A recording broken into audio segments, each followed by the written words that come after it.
तर कसं आहे पब्लिक, मी तुमचा लाडका ईश्वर. तर आज आपल्या व्लॉगिंगची सुरुवात करूया म्हटलं आपल्या गायापासून. तर आपल्या गायाशीला पेंड वगैरे ठेवून घेतलेलं, पण आपण धारा काढायच्या आधीच आपल्या गायचं दूध गळते बघा. कारण धाराचा टाइम झाला का आपण दूध गळायला चालू करते. गायचं दूध तर गळत होतं, त्याच्यासाठी आपण पटकन असं गाय पण पिळून घेतले बघा. सगळ्या गाया पिळून घेतल्या आणि दिला रेडको सोडून आपल्याला मस्त पण पिळायची होती.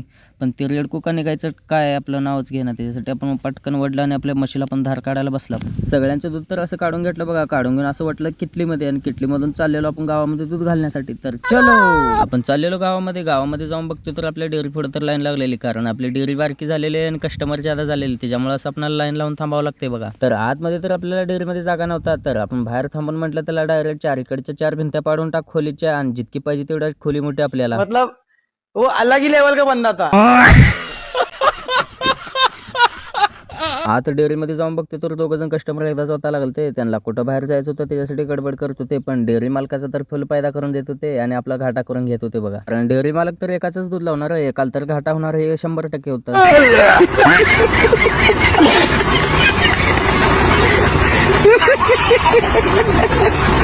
तर हे गडी बघितला बघा आपल्या डेअरीमध्ये सगळ्यात उंच गडी. मला वाटलं हे आपल्याला हुक घालायला काय मिळेल, सगळ्यात उंच आहे. कारण आपल्याला छकाटा लागतो, त्याला छकाटा पण लागणार क्या नाही. सोच है रे तेरी, मानना पड़ेगा. दूध घालत असताना तरी कॅन भरत आला तर ते स्वतः आपल्याला काढून ठेवून मग दुसरं कॅन ठेवून मग आपल्याला दूध आता लागते बा. कारण डेअरी मालक तर तिथे बसलेल्या जागेत उठत नसतोय. तर ह्या मामाशीला का दुधाचं बिल भेटत नव्हतं, त्याच्यासाठी त्यांनी चेक करत होते दुधाचं बिल तर किती झालंय. व्लॉगचं एंड इथंच करूया म्हटलं. जाताना तेवढं फॉलो करून घ्या की.